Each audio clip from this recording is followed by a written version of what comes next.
Hi everyone, I'm Jennifer, the content creator behind Delirium Boutique, and let's start with today's materials in this video. I'm using liquid watercolor, pan watercolors, sea salt, table salt, watercolor paper, a palette for my liquid watercolors, and some brushes, and of course a cup of water. Let's get started. Today we are going to be using salt with watercolor to get some cool texture effects. I'm going to be using liquid watercolor and pan watercolor to really see the differences with how that salt interacts with the watercolors. So first I'm going to start with the liquid watercolors, and with all of these I'm going to start by wetting the paper. You really do need to use water for this method. If you let your paints dry before you add the salt, you're not going to see results. And I'm using two colors. I'm starting with this red violet on one side on the left, and I'm going to try to fade it out towards the middle. And then on the other end, I'm going to use some orange and fade it out towards the center again. If you are not familiar with liquid watercolor, they are pretty much a concentrated form of watercolor, and the consistency is pretty close to water. Adding more or less water will change how dark or light it is. So in some parts you'll see me dipping the brush in more water to get it to look a little lighter. And here I am adding the orange on the right side of the paper, and I'm going to make them join as I get lighter and lighter.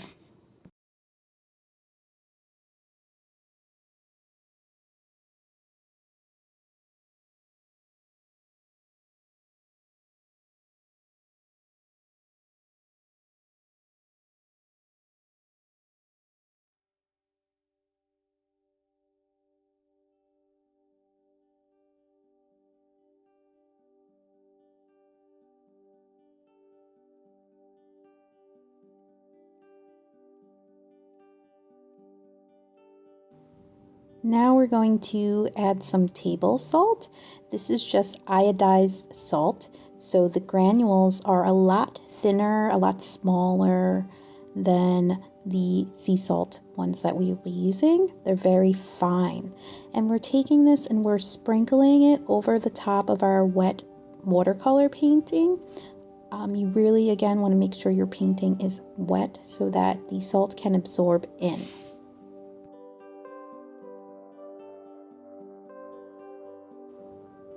And then you just let it sit, and we're going to repeat the same process for the next one.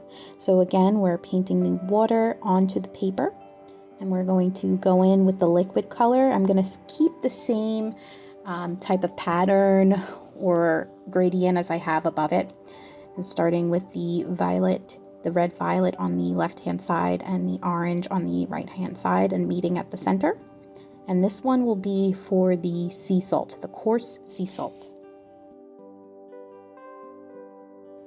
I'm going to take a second to talk about the kind of watercolor paper I'm using. I'm using cold press paper. I'm using the Arches brand. I'm not completely sure how this technique would look on the hot press paper. That's a smoother surface, and it's usually used for a lot of detailed work. I really like the cold press because there's a lot of pores and stuff that the watercolor can flow, and there can be a lot more movement on it, but be curious to see how it would turn out on hot press paper.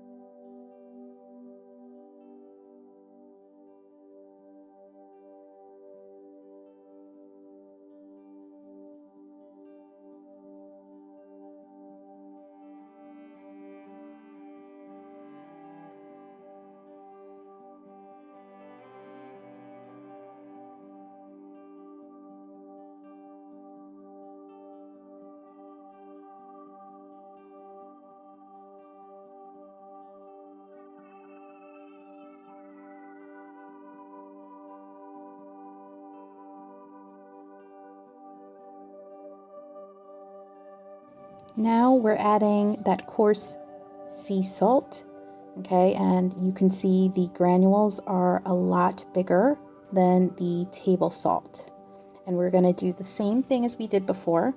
We're going to take some and we're going to sprinkle it over our wet watercolor paint on our page. And of course, we're going to leave it where it is.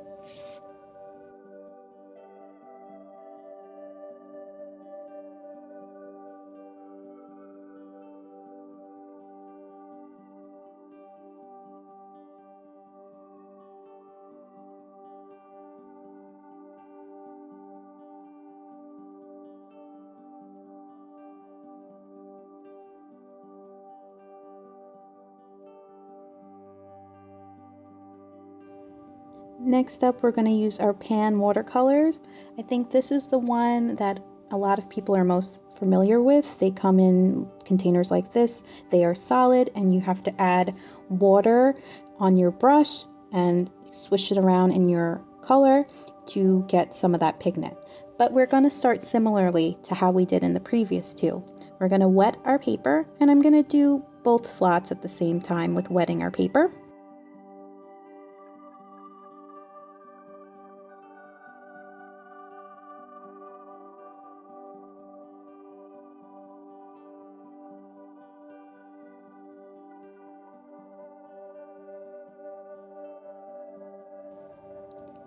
And my color choices were different than the liquid ones, but I tried to, at least I really tried to stay to similar color choices. I wound up going with this, I don't know if it's like a burgundy red color and orange on the other side. I mixed some of this, what I thought was orange, but then I went back and added some more bright orange to kind of keep with similar color theme so that we could compare.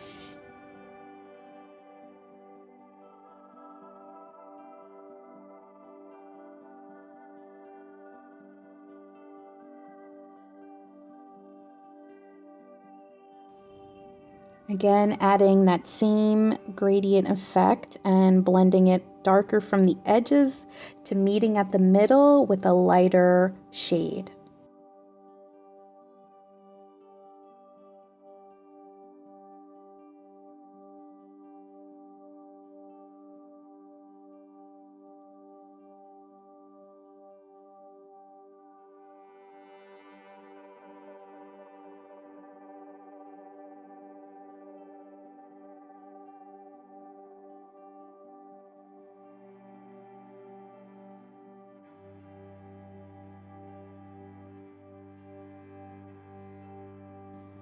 We will be using the table salt in the third slot from the top and sprinkling it on just as we did in the ones before.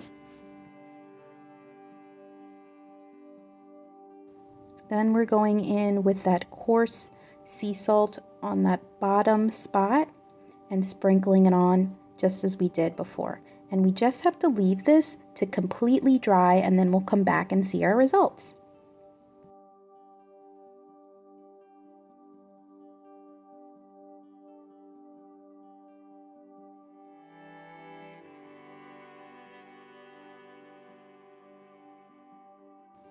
And we're back and our paper is completely dry.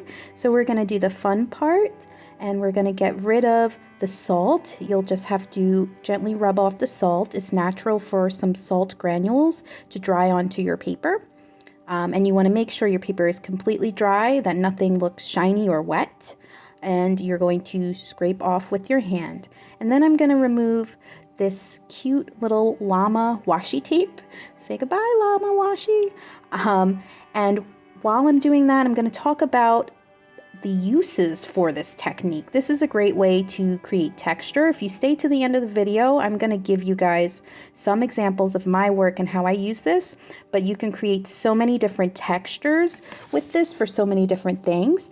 I really like to use this technique a lot in my backgrounds, but sometimes it's just a fun little expressive way to add something unique to your painting. You could make this into trees, dandelions, things that look fluffy or have some sort of puffy like texture to them, and it comes out pretty cool.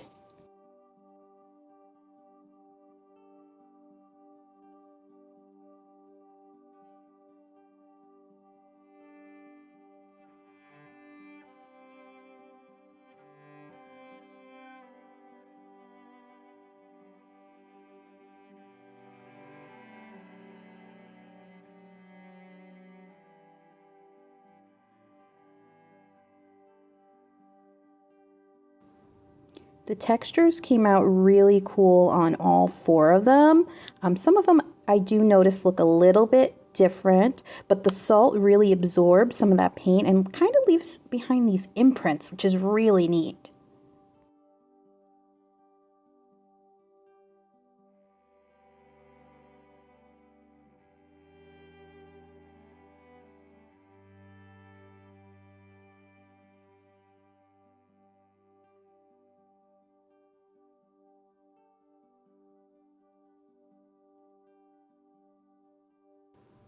I noticed that the pan watercolor seemed to really leave behind an imprint of where we had the salt, which was really cool. You can kind of see those granules, where the liquid watercolors look more tie-dye, which is also pretty neat.